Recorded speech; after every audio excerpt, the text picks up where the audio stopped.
Bonjour à tous et bienvenue dans cette review hebdomadaire, donc dans cette vidéo d'analyse de trading et de théorie. Alors, on n'avait pas eu l'occasion, donc ici on est le 5 août, donc on n'avait pas eu l'occasion de faire de vidéo pour analyser donc le chandelier mensuel donc du mois de juillet, qui est celui-ci. Donc là on est sur le Dow Jones graphique cash en mensuel, donc une barre ici représente un mois de cotation. Qu'est-ce qu'on avait eu donc le mois précédent? Donc on avait eu un gros chandelier rouge avec une mèche ici qui est venue tester donc le retracement Fibonacci des 38,2% de toute cette hausse-ci que l'on note pour le moment sous vague 1 orange ici donc de notre grosse vague 5 en orange. Pourquoi? Parce que eh bien, tout simplement le crack Covid qui est ici constitue dans notre scénario actuel tout simplement la baisse finale d'un flat de type correctif de vague 4 de cycle long. Donc ici on travaille pour le moment donc une reprise haussière de vague 5 pour un cycle long. Donc on a deux possibilités pour rappel. Soit cette hausse-ci constitue déjà la vague 5 de cycle long et donc là on est censé s'attendre à un retournement complet et un retracement de toute cette hausse-ci à plus de 100%. Soit, eh bien, nous ne sommes que dans une première phase de ce dernier cycle aussi avant une correction majeure de long terme. Et donc on est dans une sous-vague 1, donc une première impulsion de cette vague 5 principale. Et donc là on entame une phase correctrice de cette impulsion-ci. Alors, dans cette phase correctrice, eh bien, on a effectivement fait trois temps, donc une W, une X et une Y, très probablement, qui constituent donc soit la correction complète, qui aurait corrigé donc 38,2%.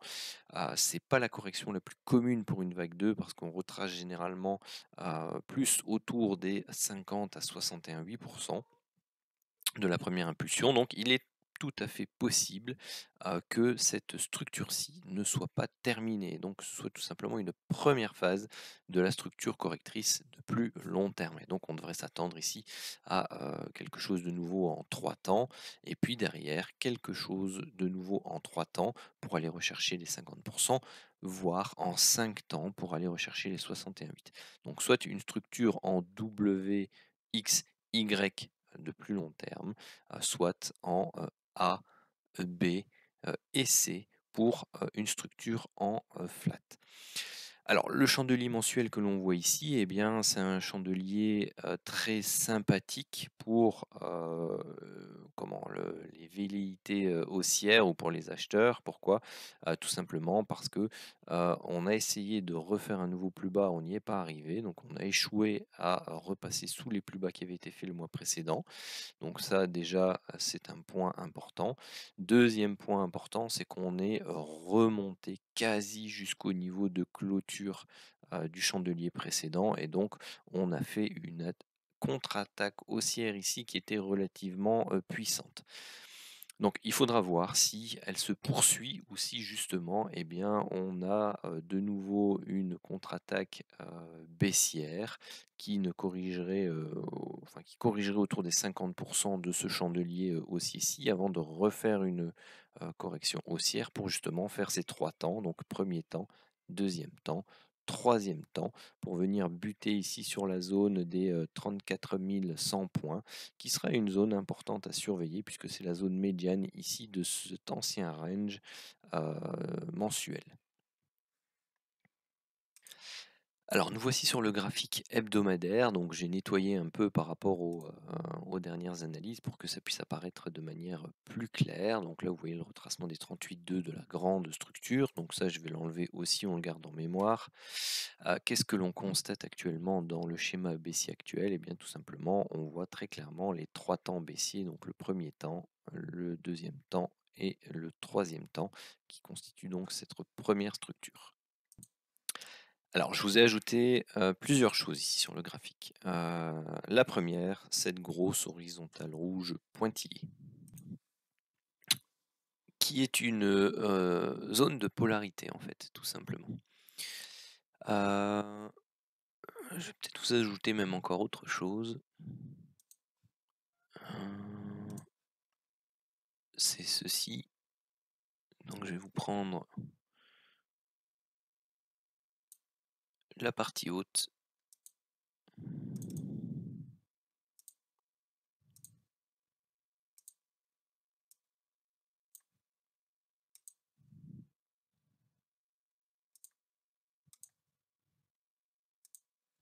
Hop, je vais vous le dupliquer et je vais vous le mettre en partie basse.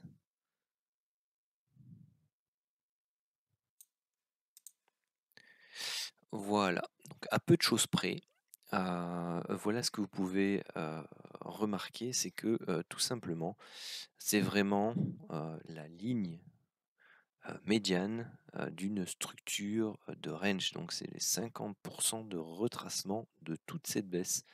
Et c'est vraiment un niveau relativement important, donc qui en plus arrive avec une jonction d'un canal non pas chartiste ici en ligne verte pleine, mais un canal héliotiste. Donc c'est-à-dire que vous prenez les deux vagues basses de la structure correctrice, vous tracez donc la ligne qui relie ces deux vagues et vous la transposez en parallèle à la vague corrective et donc au point haut ici de la vague X, et vous avez une ligne importante au niveau héliotiste et vous voyez que ça correspond à peu de choses près ici avec cette fameuse zone de polarité et donc médiane du range.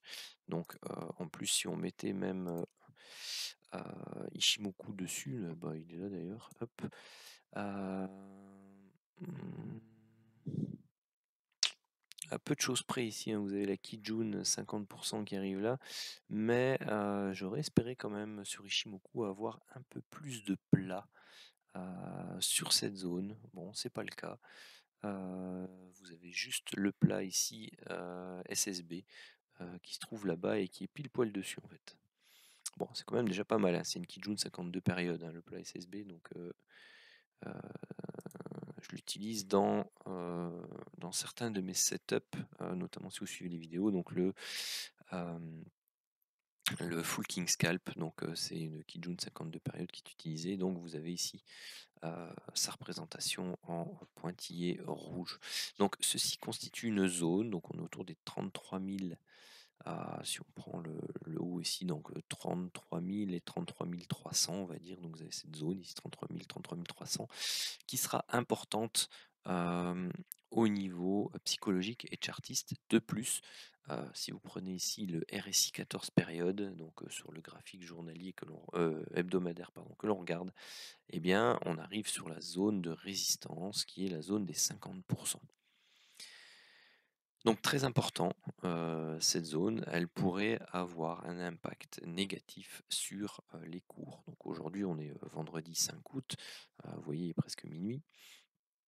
Qu'est-ce que l'on peut observer aussi, maintenant qu'on a fait la partie chartiste, on va faire la partie chandelier japonais. Chandelier japonais, qu'est-ce qu'on a eu? On a eu un gros chandelier haussier avec un gros corps haussier, très peu de mèches en haut et une toute petite mèche en bas. Et cette semaine, qu'est-ce qu'on a fait? On a fait une toupie, donc un chandelier d'hésitation. Donc ceci constitue une figure chartiste que l'on appelle un harami en partie haute. Donc c'est-à-dire que vous avez le harami, donc c'est femme enceinte, hein, donc vous avez ici le bébé qui est plutôt en partie haute du ventre, donc du corps, de la bougie ici. Et ce type de structure sur une zone de résistance peut constituer une force de retournement ou de temporisation.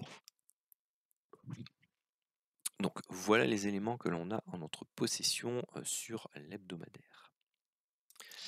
Alors ici, nous sommes donc sur le graphique journalier du Dow Jones, donc chaque chandelier représente une bougie. Donc je vous ai remis en place les extensions Fibonacci donc de cette impulsion-ci heu, exprimée donc ou appliquée par rapport au point bas de la phase correctrice, on voit très clairement que c'est une baisse, une hausse, une baisse, donc 3 temps.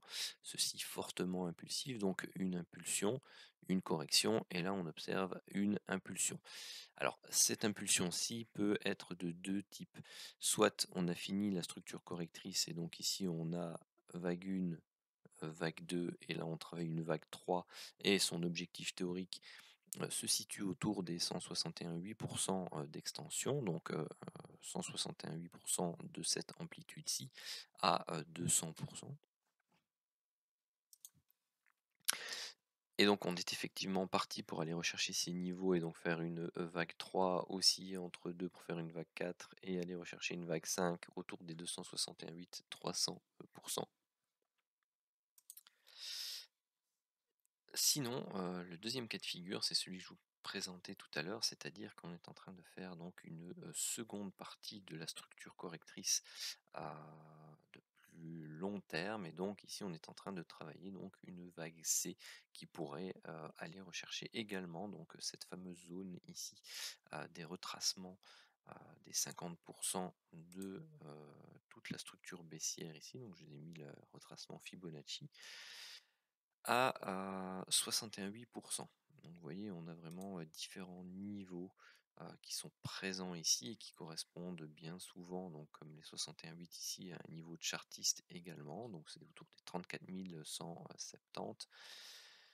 Vous avez l'extension des 161,8 et des 200 de l'amplitude donc de la vague A que serait celle-ci appliquée, au point bas de la vague B et donc vous voyez que, ce point-ci est vraiment la partie médiane entre les 2. Et donc, pour savoir où on en sera exactement, eh bien, il faudra attendre, malheureusement donc, la conclusion, de, cette impulsion et la manière dont on va commencer à retracer celle-ci. Si c'est une vague 4, eh bien, on devrait avoir des retracements qui sont relativement, faibles, autour des 38,2 Fibonacci. Par contre, si vous voyez que l'on commence à avoir, un renversement de type V-top ou double top avec une correction très profonde, et bien cela signifiera que ceci est la fin de cette sous-vaxée. Donc on aura probablement réalisé soit la première partie de la structure donc de la vague B, donc si ceci est une vague A, donc on aura fait une soit la vague B déjà au complet, soit une sous-structure de cette vague B pour ensuite, eh bien, prolonger cette structure de consolidation. Donc là, on a quand même pas mal de scénarios qui peuvent rester ouverts et qui sont pas forcément difficiles à trader puisqu'on a des zones vraiment définies et que, en fonction de la structure que cela va prendre, eh bien, on aura toute l'opportunité de, travailler le sens, le plus probable, d'orientation, des prix. Alors ici, nous sommes, sur donc le graphique, horaire maintenant pour analyser, la microstructure de, cette fameuse sous-vague 3 ou, sous-vague C. Donc qu'est-ce que l'on peut observer actuellement? Donc, c'est tout simplement une hausse, une baisse, une hausse, une baisse et une hausse qui peuvent constituer ici ce qu'on appelle, en Elliott une diagonale d'initialisation. Donc pour une, vague 1 ici entourée de 1 en rouge, sa correction en 3 temps A, B et C pour une vague 2. Ensuite, actuellement, on peut, décompter sur les unités de temps inférieures encore ici une impulsion en 9 temps pour, une, vague 3. Donc on peut avoir ici 1, 2, 3, 4, 5, 6, 7, 8 et 9 donc pour, une impulsion complète. Donc une sous-vague 3 en rouge et pour l'instant on a une structure de type triangle qui demande encore à être validée mais qui prend forme. Pourquoi? Parce qu'on a ici une petite A, une petite B, une petite C, on aura ici une petite D. Donc si on vient à casser à la hausse, ce dernier plus haut là, ça invalide la structure en triangle et donc il faudra attendre de confirmer une autre structure. Par contre, si on vient, à retracer ici, en 3 temps, début de semaine prochaine sans casser les plus bas ici, eh bien un achat, dans la zone des 32 570 à 32 650 pourrait être relativement intéressante.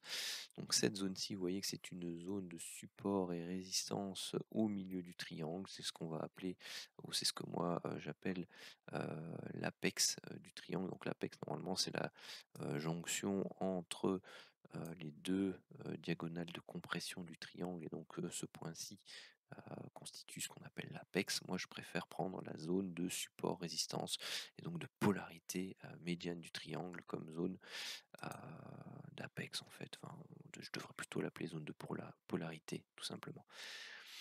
Donc moi, c'est ça que je vais surveiller début de semaine prochaine, voir un peu comment ça se passe là-dedans pour voir si je peux acheter un léger retracement pour aller rechercher cette zone, donc ce niveau-ci, donc les 33 300 à 33 740. Alors il faut faire attention à une chose, avant que je l'oublie, c'est que vous avez ici la vague 1 qui pour l'instant est la plus grande entre la vague 1 et la vague 3. Donc cela signifie que pour que ceci puisse être considéré comme une structure impulsive, eh bien il faut que la vague 3 ne soit pas la plus petite des trois mouvements impulsifs haussiers. Donc, elle doit absolument se terminer avant les 33 890 points.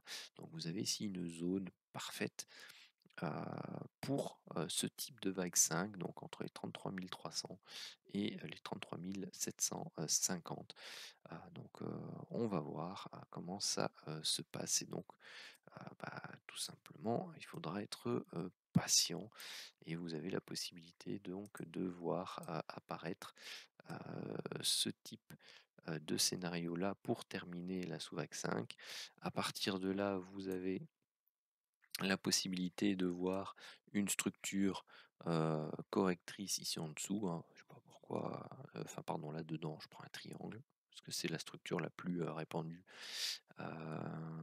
au niveau des structures correctrices, et ensuite d'avoir donc ici une sous-vague 3 noirs, 4 noirs et 5 noirs qui prennent forme, soit c'est d'avoir ici la C noire qui s'est terminée et voir une structure de ce type-là prendre forme pour tout simplement aller travailler une correction de ce A, B, C, ci, et donc on pourrait facilement aller retravailler la zone des 31 500. Voir un peu plus bas ici cette zone de double gap par exemple, voire même triple, presque quadruple et même quintuple ici. Donc on a une grosse zone de gap autour des 30 800, 31 000. Donc aller rechercher cette fameuse zone des 31 000 qui a été très difficile à franchir ici. Bon, c'était un peu long sur le Dow Jones, on en a terminé à 18 minutes. Merci d'avoir suivi ça. Donc on va faire le Bitcoin et le WTI juste après, mais voilà, si vous aimez ce que je fais, surtout n'oubliez pas de m'aider, et c'est tout à fait gratuit et ça ne demande pas grand-chose de votre part, c'est juste un petit clic sur le pouce bleu sur YouTube, un petit pouce, enfin pas un petit pouce, mais un petit clic sur la partie abonné et un petit clic sur la cloche pour être averti des prochaines vidéos.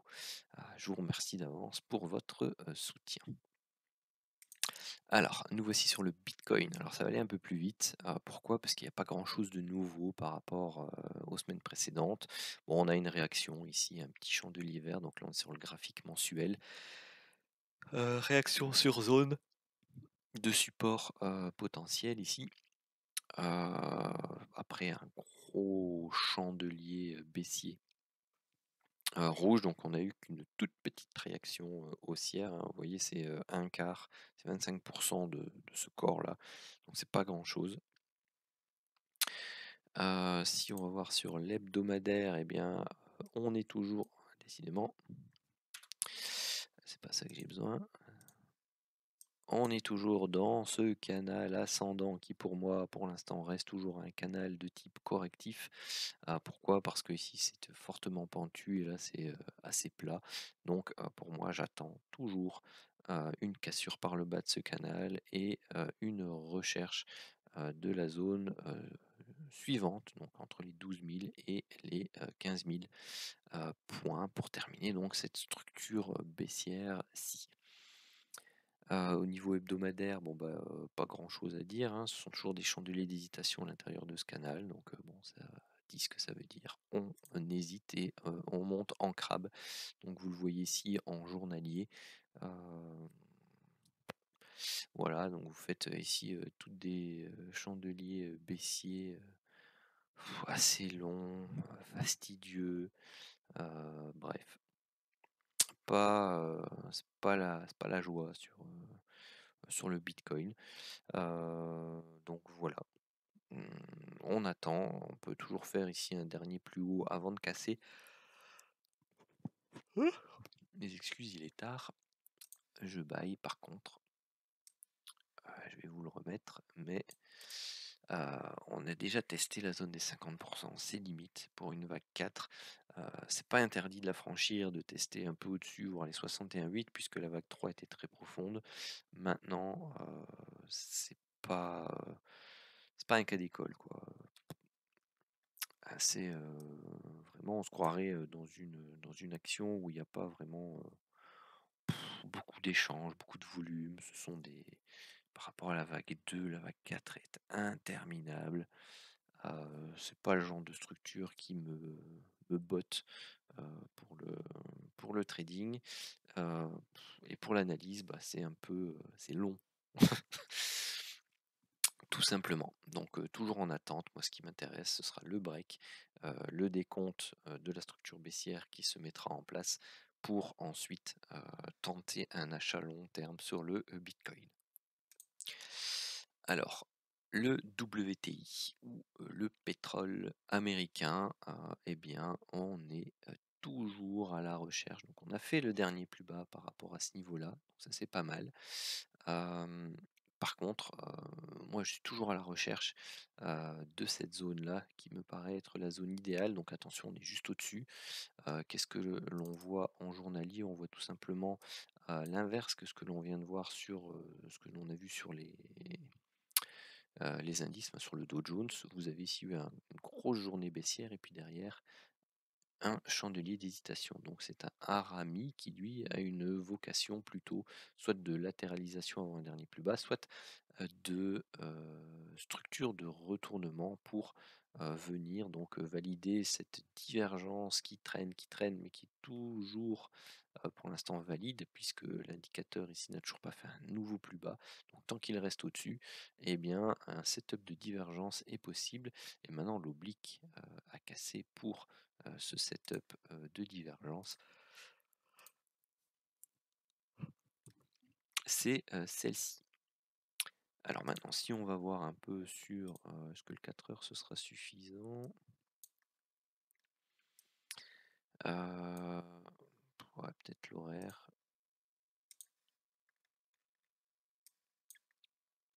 Et donc ici vous voyez que l'on a une baisse, une latéralisation, euh, une baisse ici, donc on sera en train de faire une latéralisation et donc on pourrait encore avoir une baisse ici et on pourrait tout simplement travailler une structure de nouveau de type, hop, pardon, c'est pas très bien tracé mais bon on va faire avec. Non, on va pas faire avec, c'est moche. Non, non, je vais essayer, mais pour ça je vais vous enlever celle-là, vous la gardez en mémoire. Bon, on peut faire ça comme ça. Tout simplement un biseau descendant ou diagonal de terminaison et donc avoir ici un dernier plus haut, un dernier plus bas dans la fameuse zone et puis un beau setup de divergence même horaire qui se validerait par le break de cette oblique là et puis malheureusement pour nous une reprise de la hausse au niveau du pétrole. Donc ça pour l'instant c'est le scénario le plus probable, de par le fait que tout simplement j'ai une vague 5 ici qui s'est terminée et donc potentiellement donc une vague A ou une vague donc pour une vague A et donc ici ou une vague 1 et donc là une vague B ou une vague 2 qui prendrait forme donc ici pour une reprise haussière. Donc voilà pour le WTI. Je vais en profiter pour clôturer la semaine par rapport à ce qui me manquait au niveau du challenge DAX 25 et Dow Jones 50. Donc faire 25 points sur le DAX en matinée, voire 50 points sur le Dow Jones en après-midi, avec le système Full King Scalp. Nous voici sur le DAX, 30 secondes, l'indicateur Full King Scalp. Alors de mémoire, l'alerte de jeudi matin, je l'avais faite, donc c'était celle-ci, une prise de position ici. Vous prenez donc votre distance par rapport à la Kijun 52 périodes dont je parlais tout à l'heure, plus ou moins 25 points, et vous allez rechercher ici vos 25 points. Donc là, c'était fait sans souci. Alors à nouveau, peu importe ce qui se passe après. L'objectif, c'est que vous soyez, ou que vous ayez la possibilité d'être devant vos écrans, pardon, plus ou moins à 8h45 pour être prêt, travailler l'open du DAX, parce que c'est là où on a le plus bien souvent le plus de mouvement, donc c'est le plus intéressant. Et pareil l'après-midi entre 14h et 16h, c'est là où on peut avoir déjà à partir de 14h, bon, être prêt 14h30 pré-open US et donc avoir des mouvements déjà intéressants et bien entendu travailler autour de l'open US en fonction de la volatilité qu'il y a. Donc, hop, si on passe à vendredi. Alors, ce matin, qu'est-ce qu'on avait eu? 9h, une alerte de continuation baissière. Donc, pour rappel, on prend, hop, donc c'est ici, vous prenez le dernier plus haut, qui a eu donc plus ou moins 14-15 points. Et puis, vous allez rechercher plus ou moins ici 14, donc 10-14 points. Donc là, on a fait les 14, donc on va dire 10 points pour celui-là. Vous avez ici une deuxième alerte hausse principale. Donc là, vous prenez la distance à la Kijun, donc c'est plus ou moins 12 points. Donc là, vous aviez déjà 12 points là. Bon, si vous aviez tardé, vous pouviez aller rechercher là. Donc ça fait 10 et 10, 20. Donc il nous reste 5 points à faire. Après, vous n'êtes pas obligé de continuer, vous pouvez vous arrêter là. Une alerte baissière principale. Donc vous prenez ici la distance à la Kijun, plus ou moins 13 points. Si vous avez vos 5 points ici, vous partez, vous avez fait vos 25 points. Au revoir et merci. Sinon, si vous attendez vos fameux 10-15 points ici, eh bien vous les faites là. Et vous avez donc réalisé plus ou moins 35 points sur le DAX. Donc de mémoire, on est à 120 points, donc c'est 35. Vous êtes à 155 points de réalisé sur la semaine. Alors, la session de jeudi sur le Dow Jones. Donc bon, à partir de plus ou moins 14h, hein, ici donc les premières alertes c'est autour de 14h30. Donc vous avez une première alerte, vous avez le stop qui est ici, donc c'est plus ou moins moins 15 points. Vous avez une seconde alerte, vous avez l'objectif qui est de plus ou moins 15 points, vous les faites ici. Donc là, ces deux-là s'annulent. Ensuite, alerte suivante, vous avez ici la possibilité d'aller rechercher plus ou moins 25 points, donc vous pouvez les faire là. Donc là, vous êtes à plus 25. Après, voilà, le mouvement est fortement baissier ici. Si vous attendez la clôture du chandelier qui break la zone des 25 points, vous pouvez aller rechercher plus de 40 points déjà et faire même vos 50 points rien que sur cette alerte-là. Donc si on considère que vous avez fait 25 points ici, eh bien, on va rechercher les alertes suivantes et bien tout simplement, le reste de la journée est un chouïa plus compliqué, tout simplement parce que vous allez avoir, des, schémas de porte de saloon, donc des va-et-vient au niveau des alertes, de l'indicateur. Donc ici vous avez une alerte à la hausse principale, vous avez un stop de plus ou moins, 60 points. Ensuite, vous avez une petite alerte de renfort à l'achat qui ne fonctionne pas et donc qui vous coûte 10 points. Vous avez une alerte de vente qui ne fonctionne pas et qui vous coûte 25 points. Vous avez ensuite 3 alertes de renfort à la vente qui, elles, fonctionnent très bien et vous donnent 25, 25 et 20 à 70 points. Donc à ce moment-là, vous êtes de mémoire, donc si ça fait 75. Ici vous avez 60, donc ça fait que plus 15, moins 10, plus 5, moins 25, moins 20, vous étiez à plus 25, donc là avec tout ça vous êtes à plus 5. Donc c'est un peu délicat. Ici vous avez une alerte à la vente, elle vous donnait comme objectif plus ou moins 35 à 40 points. Donc vous les faites ici, donc voilà, là vous êtes à plus 45. À vous de voir, comme ça a été galère avant, si vous continuez ou pas. Personnellement, moi, je m'arrêterai, surtout qu'il est déjà passé 16 heures, donc ça fait déjà plus de 2 heures que vous êtes devant les écrans dans ce cas-ci. Et si vous laissez couler un peu plus, vous avez vos 50 points aussi. Prenons que vous êtes un acharné et qu'il vous manque vos 5 points et que vous continuez. Et bien ici, alerte vendeuse, ça vous coûte 16 points, donc bah, vous retombez à plus 30 points. Celle-ci est très longue et pour moi c'est une sortie ABE, voire autour des BE, break-even, ou alors tout simplement comme il vous manque 20 points, voilà, vous les avez là. Donc après, il faut peut-être pas non plus chercher toujours la perfection. Il vous manque 20 points, vous les avez ici, vous les prenez, au revoir et merci. Si vous continuez, bah, tout simplement, vous avez ici un achat en renfort qui vous coûte 30 points, donc là vous êtes nouveau à 0. Vu la remontée qui est ici, vous avez la possibilité de sortir ABE de celle-ci et de vous repositionner sur une meilleure opportunité. Ici, vous avez une nouvelle alerte vendeuse, elle fonctionne pas, ça vous coûte 40 points. Ici, vous avez un renfort de vente, et bien ça vous offre 35 points. Ici, de nouveau, quelque chose de très long, un très long range. Vous avez la possibilité de la sortir ABE plus loin. Vous avez 3 renforts possibles ici qui vous offrent 10, 10 et 20, donc 40 points.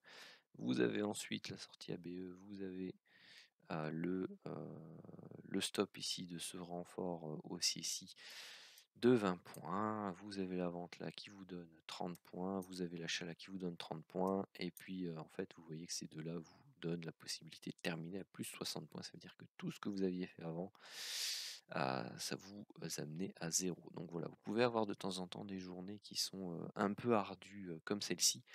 Mais vous voyez qu'au final, vous aviez plusieurs fois l'occasion de réaliser donc vos 50 points si vous n'étiez pas trop perfectionniste dans vos prises de TP.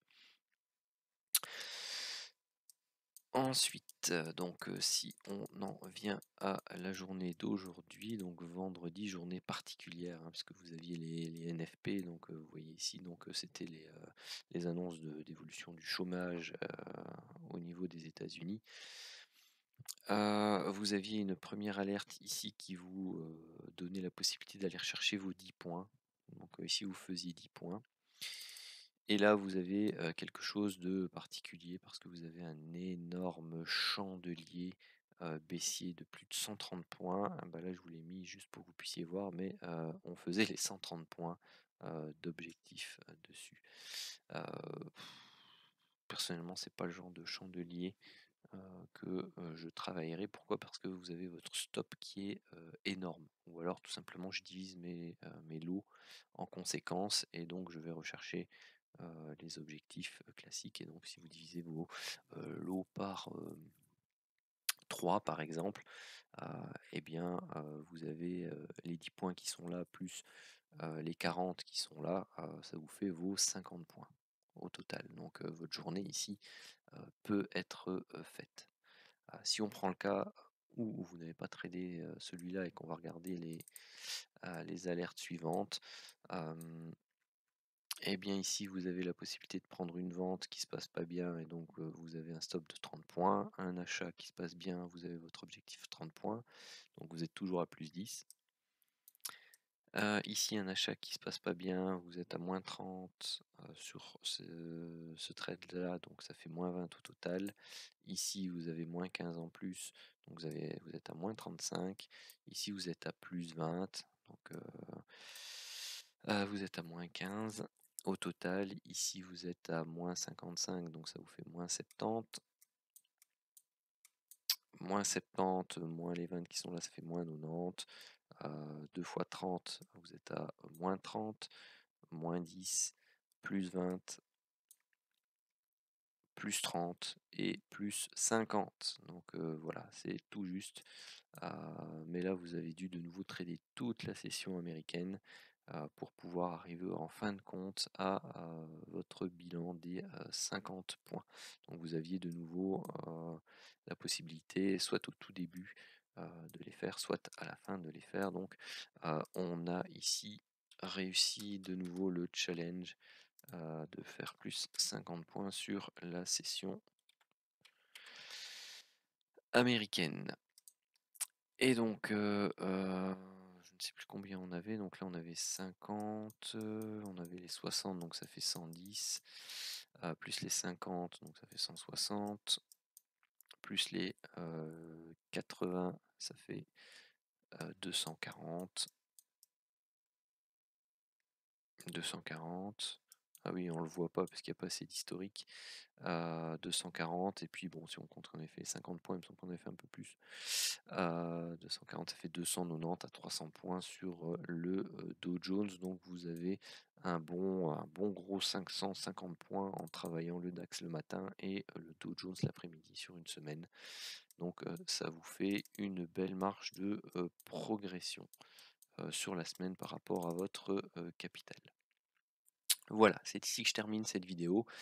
N'oubliez pas de mettre un maximum de pouces bleus dessus, de vous abonner à la chaîne, d'activer la petite cloche et puis surtout de partager un maximum la vidéo à vos connaissances qui sont intéressées par le trading et par ce type de système qui combine à la fois alerte et money management et donc qui peut aider grandement dans vos prises de décision et dans votre façon de travailler votre trading au quotidien. Sur ce, je vous souhaite à tous un très bon week-end et je vous dis à la semaine prochaine.